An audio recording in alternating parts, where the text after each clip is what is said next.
자, 오늘은 이제 고린도전서 11장 2절에서 16절까지 살펴보도록 합니다. 방금 이제 우리가 읽었듯이 여자가 머리를 가리는 문제예요. 머리에 뭐를 쓰는 문제를 이제 나누는 문제예요. 참 지난번에는 이제 지난번까지는 우리가 뭐에 대해서 나눴어요? 우상 제물에 대해서 나누었죠. 한 3주 한 것 같아요. 3주 더 했나? 4주는 한 것 같으네요. 오랜 시간 우상의 제물에 대해서 나눴어요. 우상이 제물이 뭐라고 그랬어요?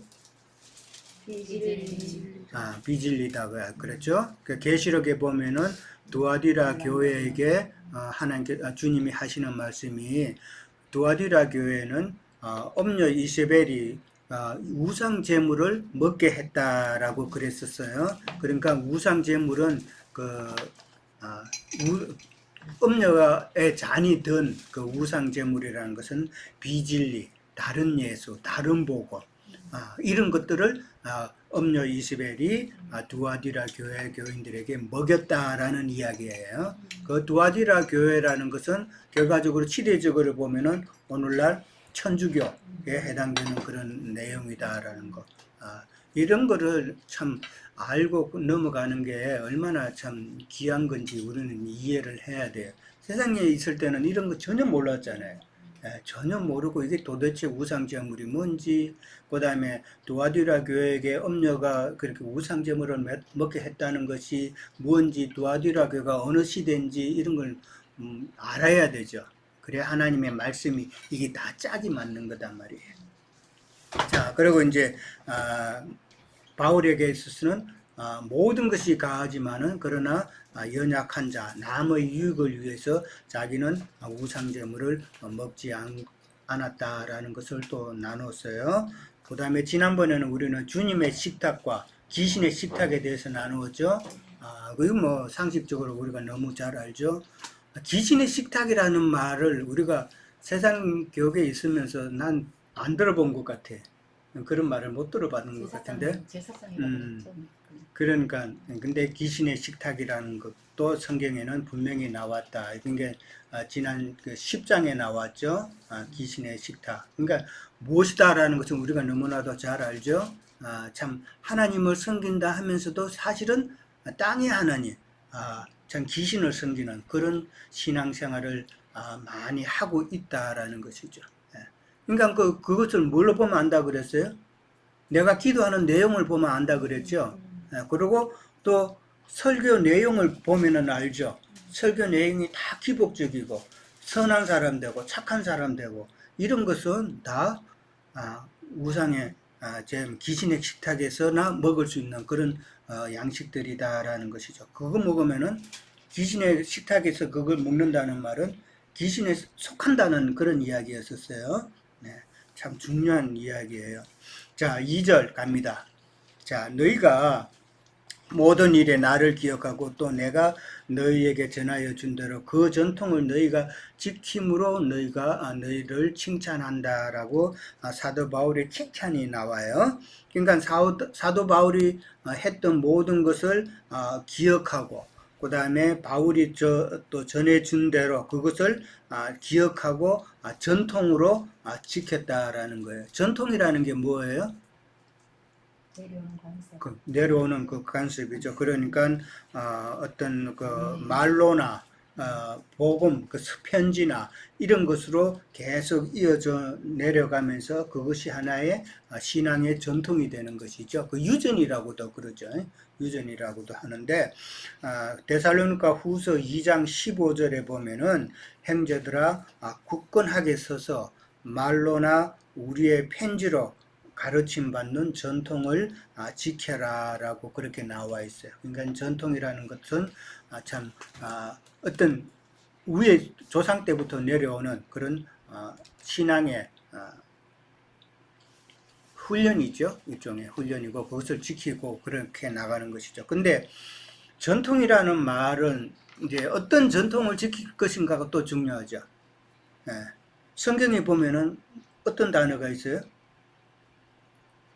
기억나는 거 없어요? 전통이라는 말이 들어갔는데 유대인의 전통이라는 말이 있죠. 예. 유대인의 전통이라는 게 뭐예요? 하나님께서 율법을 주셨지만은 그 율법을 갖다가 유대인들이 자기들의 인간적인 생각과 그 간섭 이런 것을 다 섞어서 하나의 전통으로 만들었죠. 예, 그게 이제 유대인의 전통이라고 그래. 이제 그것을 예수님께서 오셔가지고 그것을 깨부수려고 그랬죠. 예, 유대인이 그 전통에 너무 꽉 묶여 있으니까 예수님은 그것을 깨부수려고 그랬단 말이죠. 오늘날도 마찬가지로 그 전통이라 그러면은 종교 간섭에서 앱부터 내려오는 그런 전통을 지키는 게 참 많죠. 성수주의. 예. 그러니까 앱부터 내려오는 그 관습에 따라서 지금도 지키는 거, 절기 지키는 문제, 예. 그 다음에 유아세례 문제, 유아세례도 로마교부터 시작해서 그 관습이에요, 그것도.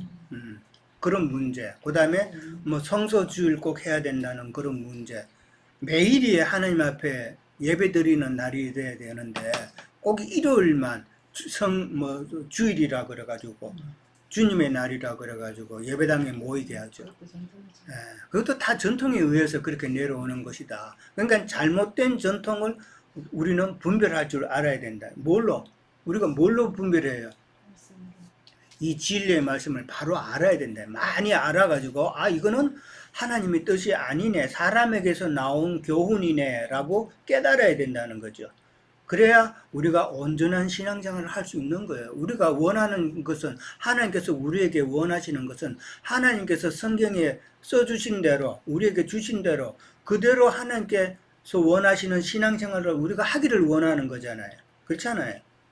그 길을 우리가 또 따라가는 것이 그게 온전히 하나님을 섬기는 일이죠. 근데 하나님을 사람이 내가 열심으로 섬긴다고 하면서도 사실은 하나님의 방법대로 신앙생활을 하지 않는다는 게 문제죠. 근데 그게 또 문제인 줄 모른다는 게 또 더 큰 문제죠. 그러면서 나는 열심히 신앙생활하고 열심히 헌금하고 그 다음에 봉사하고 좋아요. 뭐 일반 교회도 하나님이 뜻하신 바가 있는 거예요. 완전히 그 잘못됐다고는 할 수 없어요. 그러나 그런 신앙생활이 참이라고 생각해서 거기에 쏟고 계속 그 길로 가면은 우리는 언제 이기는 자가 되냐는 거죠. 성경에는 반드시 두 부류가 있어요. 크게 나누어서. 백성 되는 경우가 있고 백성보다도 더 뛰어난 이기는 자가 성경에는 또 많이 나와 있단 말이에요. 근데 많은 사람들은 하나님의 나라의 백성이 되는 것만 목표로 삼고 있으면은 왜 안 된다 이 말이죠. 뭐 백성 되는 것도 참 다행이죠. 세상 뭐 가운데 이 빠지지 않고. 그렇지만은 그 백성 가운데서도 우리는 또 빼내심을 받아서 이기는 자로서의 그 삶을 살아야 된다는 게 하나님이 원하시는 거잖아요. 출애굽한 이스라엘 백성들이 광야에서 하나님의 백성으로만 있으면 안 되죠. 다 죽잖아요. 어디까지 가야 돼요? 가나안 땅까지 들어가야 된단 말이잖아요. 네. 그러니까 가나안 땅에 들어간다는 것은 이기는 자들만 갈 수 있는 것이다라는 것을 성경에서는 이야기하고 있다는 거예요. 자, 3절로 넘어갑니다. 각 남자의 머리는 그리스도요, 여자의 머리는 남자요, 그리스도의 머리는 하나님이시다라고 그렇게 나와요. 1번 문제예요. 1번 문제.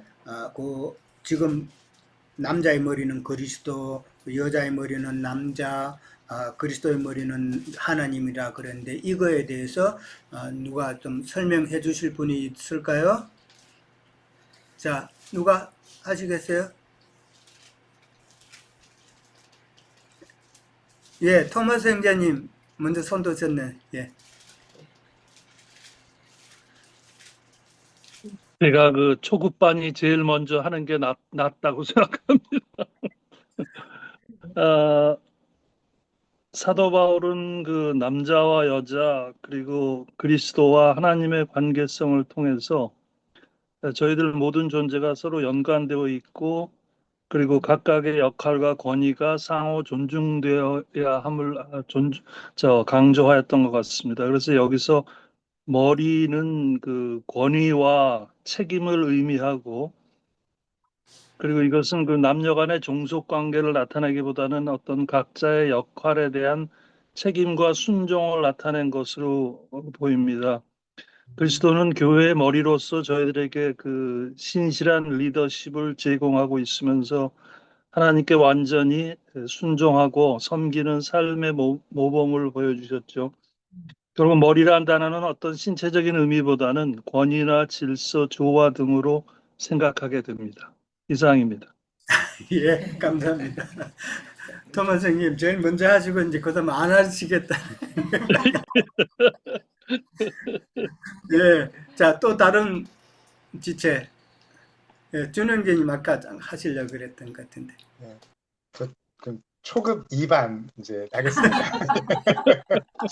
네, 그래서 여기에 이제 그 남자, 여자, 머리 이제 이 세 가지에 대해서 좀 우리가 나눠볼 필요가 있을까 싶어서 이제 남자라는 단어는 사실 남편이라는 단어하고도 같이 이제 혼용해서 쓰고 또 여자라는 단어는 아내라는 단어하고도 같이 혼용해서 쓰고요.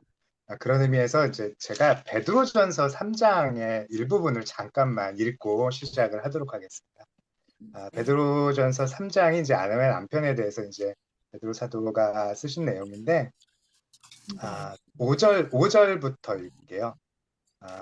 전에 하나님께 소망을 두었던 거룩한 부녀들도 이와 같이 자기 남편에게 순종함으로 자기를 단장하였다니 사라가 아브라함을 주라 칭하여 순종한 것 같이 너희는 선을 행하고 아무 두려운 일에도 놀라지 아니하면 그의 딸이 된 것이니라. 남편들아 이와 같이 지식을 따라 너희 아내와 동거하고 그를 더 연약한 그릇이요 또 생명의 은혜를 함께 이어받을 자로 알아 귀히 여기라. 이는 너희 기도가 막히지 아니하게 하려 함이라. 아, 이제 그 아까 그 토마스 형제님께서 이제 남자와 여자를 지금 이 3절에서 표현을 하는 것이 어떤 종속 관계를 이제 뜻하는 것이 아니다라고 말씀을 해주신 것이 저한테 되게 많이 이제 확 와닿았어요. 왜냐하면 결국 남자와 여자가 이제 성경에서 쭉 나온 것은 사실 아내와 남편이 한 몸이 되어 연합해서 완전한 하나를 누리는 거잖아요. 완전한 하나가 되는 거. 서로를 완전하게 하는 그런 대상인데 그런 의미에서 이제 머리는 아까 토마스 형께서 말씀하신 것처럼 그냥 쉽게 이해해도 이것이 나의 주됨을 상징하는 그런 표현이라고 이제 쓸 수가 있죠. 머리는 권이기도 하고 또 어느 사회에서도 가정도 그렇고 어떤 단체든 다 머리가 있잖아요. 그래서 그 머리가 그 단체를 이끌어가는 것도 있고 또 그 단체를 대표하는 것도 있고요. 그래서 그런 의미로 보면 어떻게 보면 이 구절을 이런 식으로도 이제 이해할 수 있을 것 같아요. 표현을 할 수 있을 것 같아요. 그래서 아, 남자의 실체는 그리스도요. 즉 남자가 상징하는 바가 그리스도요. 여자의 실체는 남자요, 사람이요. 여자가 상징하는 것이 사람이고 또 그리스도의 실체, 그리스도가 우리에게 보여주는 것은 하나님이시다라고도 이렇게 풀 수가 있지 않을까 생각합니다. 예, 저는 여기서 마치겠습니다. 예, 자, 여기 우리 지체들 중에서는. 저는 그냥 에베소서 말씀을 잠깐 5장 23절의 말씀을 조금 인용했고 잠깐 읽을게요. 5장 몇 절이요? 5장 23절. 한 절만 읽어보면 이는 남편이 아내의 머리됨이 그리스도께서 교회의 머리됨 같이가 같음이니 그가 바로 몸의 구준이라 이제 이렇게 쭉 얘기하시면서 결국은 이제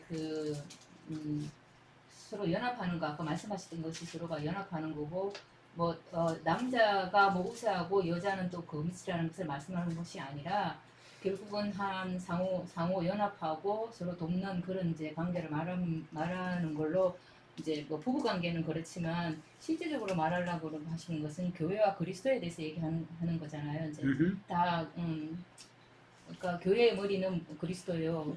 그리스도의 또 머리는 또 하나님이라고 그렇게 그런 말도 말씀도 드리고 있으신데 어떤 근원 그러니까 머리 되심은 그 어떤이고 그 시작이고 그런 어떤 그런 가장 높은 우두머리 뭐 그런 뜻으로 이제 상징이 되는 건데 그러니까 이제 어쨌든 그 남자가 없이 교회가 있을 수가 없고 교회가 없이 또 그리스도 그러니까 그 어떤 이신 그 남자를 상종할 수 없던 말씀을 하기 위해서 이 그 사도 바울 형제님께서 지금 여기에서 이 고린도 교회에서 지금 또 말씀이 논쟁이 일어나는 것이 이 그런 문제가 많았던 것 같아요. 이 지금 제대로 말씀을 알지 못하는 거 하나님의 뜻을 온전히 알지 못해서 이런 논쟁이 되고 여자는 머리를 2번을 써야 된다 뭐 목정해야 된다 막 이런 어떤 율법적인 거나 어떤 전통적인 거 그런 그러니까 생활 관습을 통해서 이렇게 그 어떤 논쟁이 되는 것을 바로 얘기해주기 위해서 이렇게 얘기했다고 생각을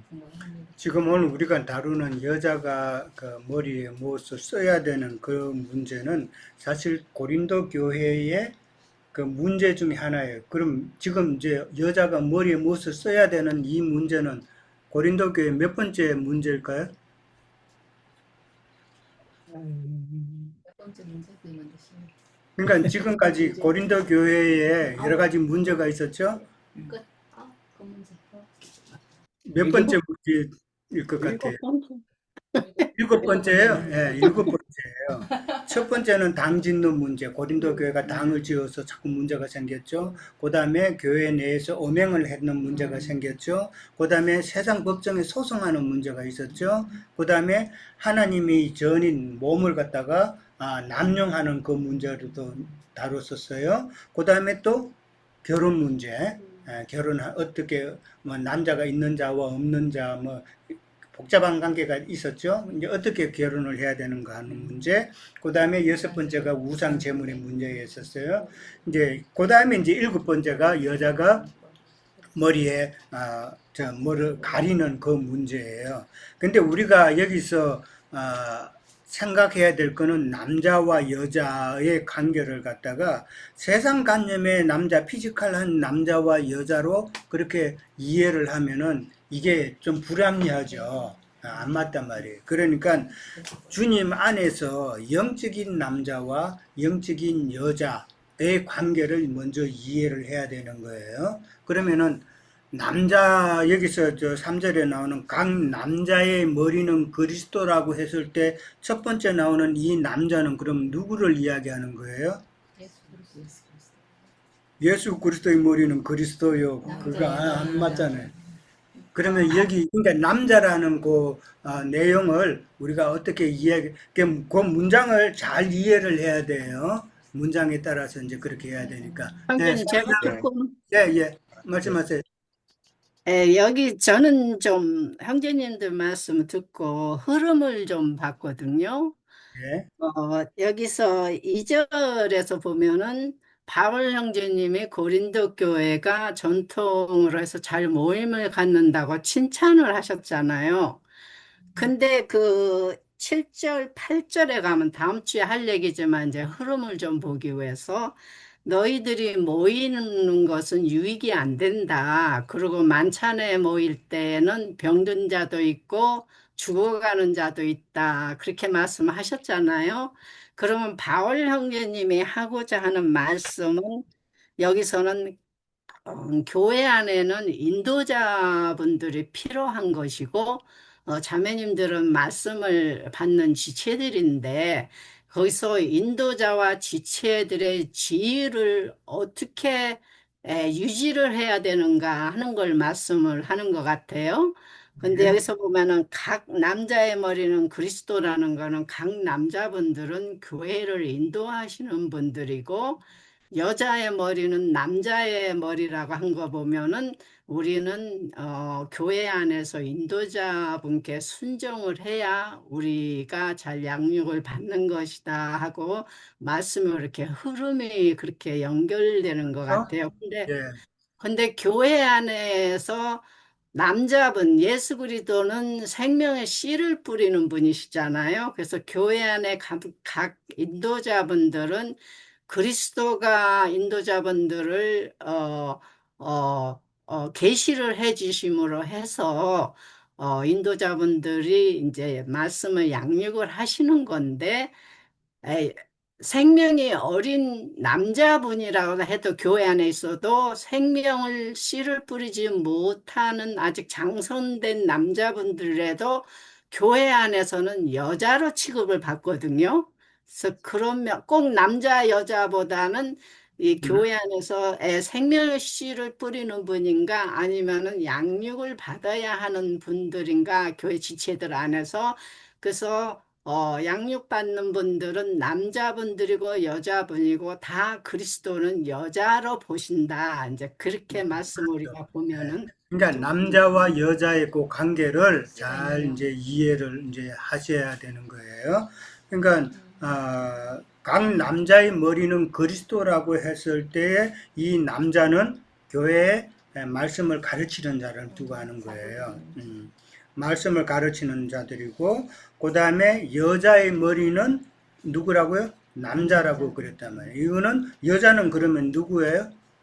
교회를 이야기하는 거예요. 예, 교회. 교회의 머리는 그리스도다라는 것이죠. 여기서 남자는 이제 그리스도인 거예요. 그 다음에 그리스도의 머리는 하나님이시다라고 나오는 거예요. 네, 그러니까 그 남자와 여자의 관계를 그 문장에 따라서 잘 이해를 하셔야 돼요. 각 남자로 했을 때는 인도자를 말하는 것이고, 그 다음에 그 여자는 교회를 두고 하는 말이다. 바울이 이런 말을 하게 된 배경은 우리가 잘 알죠. 고린도 교회에는 참 은사가 많은 그 여자분들이 많았죠. 좀 속된 말로 하면 좀 더 센 사람들이 많았어요. 더 센 사람들이 많아가지고 그 성경도 많이 알고 뭐 일도 열심히 하고 막 그런 사람들이 많았다는 것이죠. 그러니까 그 여자들이 아무래도 무질서한 그런 면이 나타나겠죠. 무질서하고 교회에 해방이 되는 그런 상황이 많이 일어났죠. 그래서 결국은 어떤 일이 벌어졌어요? 고린도 교회를 담당했던 목회자가 누구였었어요? 아볼로였죠? 예, 아볼로였단 말이에요. 그러니까 아볼로가 도무지 못 견뎌가지고, 그러니까 바울한테로 되돌아갔죠. 되돌아가고 난 다음에 이제 바울은 디모데를 통해서 편지를 써서 고린도 교회에 보낸 거예요. 그러면서 이제 지금 이야기를 하고 있는 내용인데, 참 언사라는 것도 참 아무리 많은 은사를 가지고 자기가 역할을 많이 하고 봉사를 한다 할지라도 하나님이 정한 질서단 말이에요. 그 질서를 따르지 않으면은 그 은사가 도리어 하나님의 일에 방해가 된다는 것. 이거를 명심을 해야 된다라는 것이죠. 아무리 그 사람이 유능하고 그래도 그 은사보다는 먼저는 사람이 온전히 되어야 된다라는 것. 사람이 온전히 만들어지고 또 따듬어지는 것. 이 과정을 누구나 다 온전히 거쳐야 된다라는 것이죠. 그게 더 중요한 것이죠. 이제 그게 이제 결국은 생명이 자라는 거잖아요. 그런 관계가 돼야 되는데 고린도 교회 여자분들은 그렇게 하지 못했다라는 것이죠. 그래서 이제 바울이 이런 이야기가 나오는 거예요. 그러니까 각 남자의 머리는 그리스도, 교회를 인도하는 자는 참 인도자의 머리는 그리스도. 그래서 이 말이 먼저 나왔는지도 몰라요. 이게 보통 순서대로 하자면 여자의 머리는 남자요, 남자의 머리는 그리스도요, 이런 식으로 나와야 되잖아요. 근데 지금 각 남자의 머리는 그리스도라는 말이 먼저 나왔다는 것은 여자의 머리인 그 남자는 그리스도를 머리로 두고 있는 남자다라는 그런 의미단 말이에요. 그러니까 그 남자를 하나님의 말씀을 전가하는 자이기 때문에 교회 내에서는 질서를 지켜라. 그런 가르침이죠. 그렇게 이해를 하면 돼요. 그 다음에 이제 머리라는 단어가 나왔어요. 머리라는 단어는 물론 근이라는 그런 의미가 있죠. 그렇지만은 저는 여기서 볼 때에 머리라는 단어는 골로새서 1장 18절 한번 볼까요? 골로새서 1장 18절.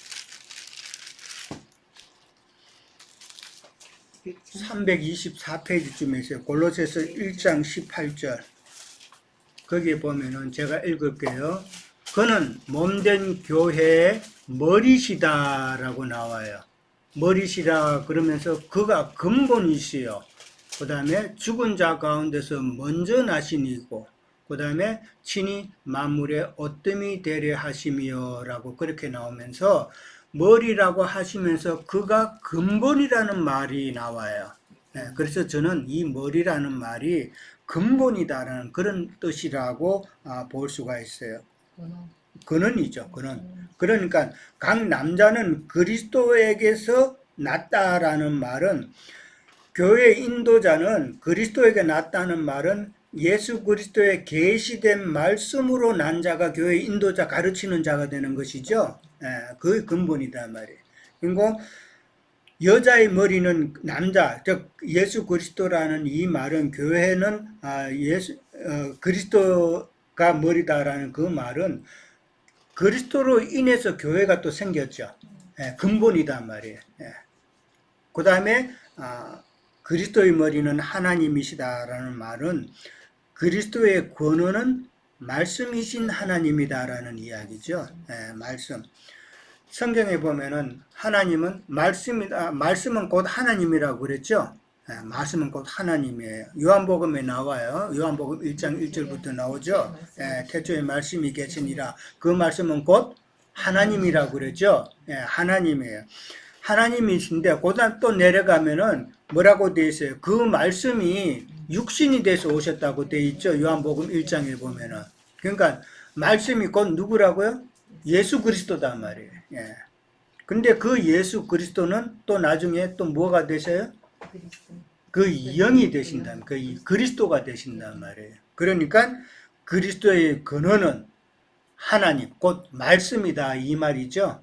이걸 갖다가 하나님 따로, 예수 따로, 성령 따로 이렇게 볼 수는 없다라는 이야기죠. 근원이기 때문에 근본이라는 것은 한 근본이잖아요. 그것을 이해를 해야 된다는 것이죠. 자, 그러니까 뭐 계급적인 관계는 아니에요. 인간적인 그런 그 남자 여자를 봐서 계급적이다, 뭐 순종해야 된다, 이런 의미가 아니라 교회 내에서 인도자에게 질서적으로 순종하고, 그 다음에 교회의 머리는 그리스도이니까 우리가 그리스도께 순종하는 그런 자세로 신앙생활 하라는 그 이야기죠. 그 가르침인 거예요. 그러니까 갈라디아서 6장 2절에 보면은 그리스도의 법이라는 게 있어요. 그리스도의 법이라는 것은 뭐냐면은 서로 교회 안에서는 서로 짐을 나누라라는 법이에요. 서로 나누는. 그러니까 교회 내에서는 배필은 서로 돕는 배필이라고 그랬죠. 나누는 그런 내용이 그리스도의 참 법이다라고 또 나와 있어요. 자, 그럼 됐죠? 그 다음에 이제 4절 넘어갑니다. 물은 남자로서 무엇을 쓰고 기도나 예언을 하는 자는 그 머리를 욕되게 하는 것이니 이는 그 머리를 민 것과 다름없다라고 그랬어요. 그럼 5절까지 또 연결할게요. 물은 여자로서 머리에 쓴 것을 벗고 기도나 예언하는 것은 그 머리를 참 민 것과 다름없고 욕되게 하는 것이다. 서로 이제 똑같은 상황이지만은 반대로 지금 나와 있죠. 남자는 머리에 뭐를 쓰면 안 되고, 여자는 쓴 것을 써야 된다는 것이죠. 자, 이게 그러면은 무슨 의미 있고 왜 참 머리를 욕되게 하고 그러는 것일까? 자, 두 번째 질문. 자, 누가 대답하시겠어요? 준호 형제님? 예, 그 앞서 이제 그 베드로전서 읽으면서 잠깐 까먹고 나누지 못한 부분이 있었는데, 사실 이제 거기에서 그 베드로 사도가 아내에 대해서 얘기할 때 그 이제 약한 그릇이다라는 표현을 이제 하셨잖아요. 그 얘기가 이제 가지고 있는 또 의미가 이 아내로 상징되는 여성 교회로 상징하는 우리가 이제 약하기 때문에 더 강하게 자라야 되는, 보호를 받으면서 자라야 되는 이제 그런 대상으로서 좀 이렇게 바라보신 것도 있는데, 그런 의미에서 이렇게 남자하고 여자를 지금 4절하고 5절에서 머리에 무엇을 쓴다는 것이 어떤 의미일까를 보면, 아까 그 선생님께서 말씀하시는 남자가 이제 강한 자, 장성한 자로서 씨를 뿌릴 수 있어 말씀을 전할 수 있는 그런 사람이잖아요. 근데 이 머리를 머리에 뭔가를 쓴다는 걸 머리를 가린다는 건데 이제 그 7절에 그거를 이제 부연해서 설명을 해주기는 하셨지만 한편으로 저는 이거 완전히 다른 얘기일 수도 있지만 어떤 생각이 들었냐면 이렇게 머리를 가린다라는 것이 할례받지 못한 것과 되게 비슷하다는 생각이 들었어요. 즉, 사실은 내가 완전히 이제 머리를 드러내는 것은 내가 머리를 뭔가로 다시 가리지 않는 것은 이제 내가 온전히 이제 정말 속생명이 잘 자라서 말씀을 그렇게 잘 깨닫고 그래서 그거를 드러낼 수 있는 그래서 그것을 전할 수 있고 보일 수 있는 그런 강한 사람이어야 되는데 그러지 않는 아직 그렇게 정말 다 속의 것이 다 자라나서 드러나지 않고 처리가 되지 않은 그런 사람이어서는 안 된다. 그러니까 그런 교회 안에서 그런 사람이 말씀을 전하거나 아니면 다른 사람보다 더 강하게 뭔가를 주장하거나 해서는 안 된다. 혹시 이런 표현은 아닐까라는 생각으로도 좀 해봤습니다. 예. 예, 그런 의미도 있어요. 여자라는 그 입장은 남자 여자라는 그런 보다도 약하다는 그런 의미도 있기 때문에 그런 약한 자가 함부로 하나님의 말씀을 가르치거나 그렇게 주도하지 못한다는 그런 의미도 생각해 볼 수는 있어요. 예. 근데 이제 여기서 남자가 무엇을 쓴다라는 그런 내용은 여기서 남자라는 것은 교회에서 가르치는 자라고 아까 그랬죠. 교회를 가르치는 자는 무엇을 쓴다라는 것은 가리는 거죠. 가리는 건데 하나님의 말씀을 가르치는 자는 그 가르침을 통해서 하나님의 영광이 나타나야 되는데 그 영광이 나타나지 않게 한다는 이야기라는 것이죠. 뭐를 쓴다라는 말은. 그러면 하나님의 영광을 하나님의 영광을 나타나지 않는다라는 말은 그 말은 무슨 말이에요? 자기가 드러나겠다라는 그런 의미다라는 이야기죠. 그렇게 이해를 하면은 참 그게 욕되게 되는 것이고 민 것이나 머리를 완전히 밀어버린 것이나 다름없다라는 그런 이야기죠. 반대로 여자가 또 머리에 무엇을 쓴 것을 참 그 쓴 것을 벗고 그렇게 한다면은 그것은 또한 잘못된 것이다라는 것이죠. 이 여자가 머리에 무엇을 쓰지 않고 쓴 것을 벗어버린다라는 말은 그 말도 반역이다라는 것이죠. 머리를 민 거나 다름없다라는 그런 의미인데 여기서 기도나 예언을 하는 자라고 성경에 나와 있죠. 이거는 지금 무슨 의미예요? 기도나 예언을 하는다라는 공적 모임이다 말이에요. 예언을 한다는 건 말씀을 가르치는 것이죠. 예. 하나님의 말씀을 가르치는 건데 이건 공적 모임인데 그 공적인 모임에서 남자가 교회 인도자가 참 가르침을 베풀 때에는 하나님의 영광이 드러나도록 해야 된다라는 그런 의미고 근데 여자가 그 머리에 쓴 것을 벗고 그렇게 기도나 예언을 한다라는 것은 여자는 기도나 예언을 공적 모임에서는 그렇게 하면 안 된다는 이야기죠. 그게 질서죠. 근데 이제 우리가 잘 아는 고린도 교회에 지금 브리스길라와 아굴라 부부가 있죠. 근데 브리스길라가 지금 이름이 먼저 나오죠. 그건 여자다 말이에요. 아내다 말이에요. 그럼 이 말은 무슨 말이에요? 브리스길라가 말씀을 많이 알고 가르치고 뭐 이렇게 했다는 이야기예요. 그렇기 때문에 이제 브리스길라가 먼저 나오는데 브리스길라 그 여자는 개인적인 가르침은 그렇게 할 수가 있다는 거예요. 그런데 공적인 모임에서는 여자가 하나님의 말씀을 가르치고 하는 것은 안 된다라는 것을 이해를 해야 된다는 것이죠. 그것을 지금 하나님께서는 창조의 질서를 본다는 거예요. 그렇기 때문에 여자가 공적인 모임에서 하나님의 말씀을 가르치면 안 된다. 오늘날 그거 보면은 여자 목사님들이 상당히 많죠. 여자 목사님 상당히 많은데 그 사람들이 그 여자 목사를 그렇게 주장하는 이유는 뭐예요? 그 근거는 뭐예요? 그 사사시대에 더불어 여선지자가 있었다라는 것이죠. 근데 그 드보라 여선지자도 결국은 그 당시 바락 장군을 돕는 역할을 했다는 거예요. 바락 장군을 돕는 역할이고 그랬고 그 다음에 또 사사시대의 특징이 뭐예요? 제일 마지막에 보면은 뭐라고 돼 있어요? 하나님이 자기의 그렇죠. 뜻대로 옳은 자기의 옳은 대로 행했던 때잖아요. 그게 하나님의 뜻은 아니다라는 이야기단 말이에요. 예. 그러니까 그거를 가지고 여자 목사를 자꾸 이야기하는 것은 그것은 하나님의 뜻을 잘 모르는 것이다. 그 부분만 보고는 그렇게 하면 안 된다. 지금 고린도서를 포함해서 우리가 계속 나누지만은 가장 강요하는 것은 하나님의 창조 질서를 이야기하고 있는 거예요. 그리고 교회 내에서 질서를 이야기하고 있다라는 거예요. 예.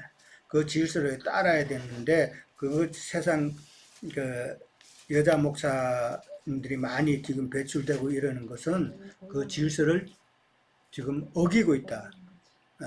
왜 그래요? 왜 질서가 깨졌잖아요. 여자 목사님들이 왜 많이 배출돼요? 이제 제대로 못하나 보죠. 남자 목사님들은 뭐 신학교 때문에 그런 게 신학교. 예. 요즘은 남자들이 신학교 잘 안 가요. 잘 안 가다 보니까 신학교에서 뭐라고 광고내요? 여자분도 받는다라고 광고내죠. 그러니까 여자들이 가는 거예요. 학비를 만든가. 그렇지. 여자는 오면 특별히 학비 절반만 내도 된다 이러니까. 그러니까 살짝 이게 생각이 들어가죠. 그 여자분들이 그런 생각이 안 들겠어요? 그래서 목사 자격 따가지고 그렇게 교회를 하고 이러는데 보면은 설교하는 것도 한번 들어보세요. 어떤 설교하는지. 머리에 이 말씀을 깨닫지 못하니까 자꾸 감정적으로 여자의 그 특유한 감정 그런 거 있잖아요. 은혜로운 거 그런 걸로만 이렇게 나가니까 참 진리는 하나도 없다라는 게 느껴지잖아요. 예, 그 형제님 잠깐만 예. 그 머리에 쓰고 애언한다는 것이 민수기 6장에서 나오는데 잠깐만 읽어볼까요, 형제님? 예. 민수기 6장? 네, 6장 6절서부터 12절까지 다 읽으면 6절서부터 12절? 네,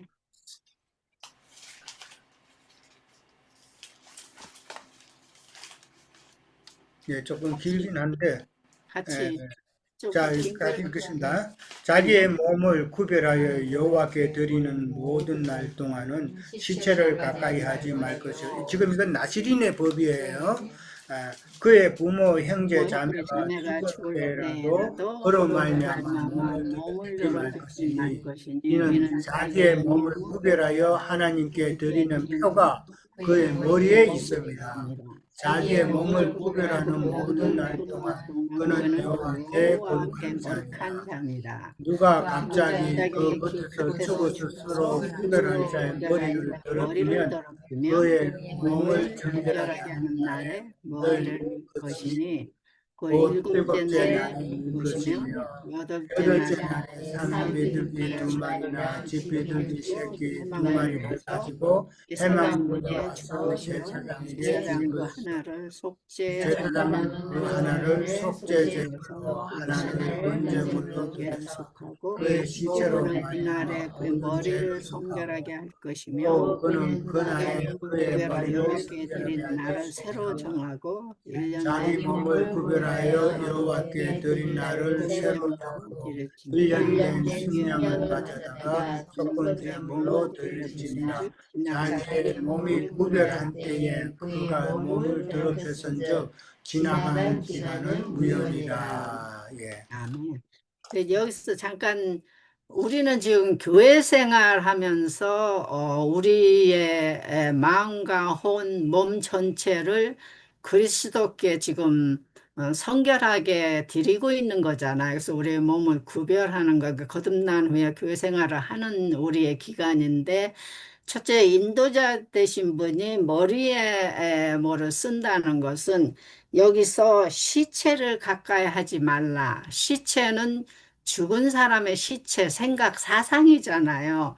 그게 세상의 어떤 것이라든가 종교의 어떤 것을 섞어서 교회 안에서 예언을 하고 말씀을 나누다 보면은 이것이 머리에 뭐를 쓰고 하는 것이라는 거, 이제 형님이 말씀하신 것처럼. 그리고 여자가 머리를 덮지 않고 벗는다는 것은 나는 주님께서 구원해 주셨고 그 표를 우리에게 주신 거잖아요. 죄인의 표로 가인에게 주신 표, 죄인의 표로 있다가 나를 구원하신 그 표, 구원자신 예수님을 등한시하고 다른 것으로 곁들여서 주님께 예배를 하면은 그것이 머리를 더럽히는 것이라는 걸로 예, 조금 그렇죠. 연결이 이제 되는 것 같아서 읽었습니다. 네, 여자가 머리에 무엇을 썬다라는 말은 나는 네, 쓴다라는. 순종하겠습니다. 이제 그런 의미죠. 내 머리는 근데 이제 여자가 머리에 쓴 것을 벗었다라는 말은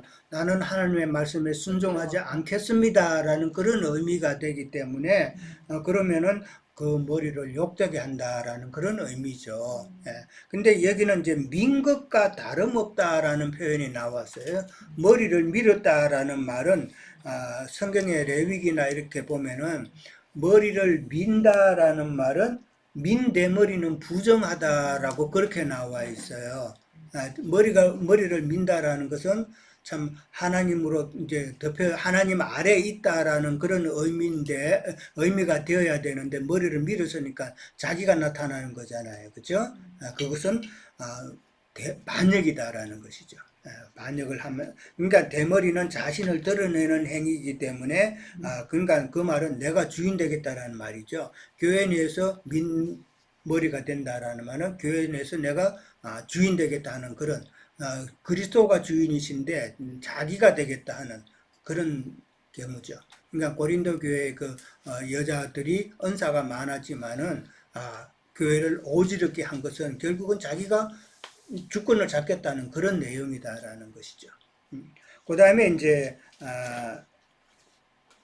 주님의 교회를 갖다가 다른 교훈으로 방금 자매님 말씀하신 대로 섞어가지고 그렇게 막 가르치면서 자기가 그 교회에 참 머리가 되겠다 하는 그런 마음이다라는 것이죠.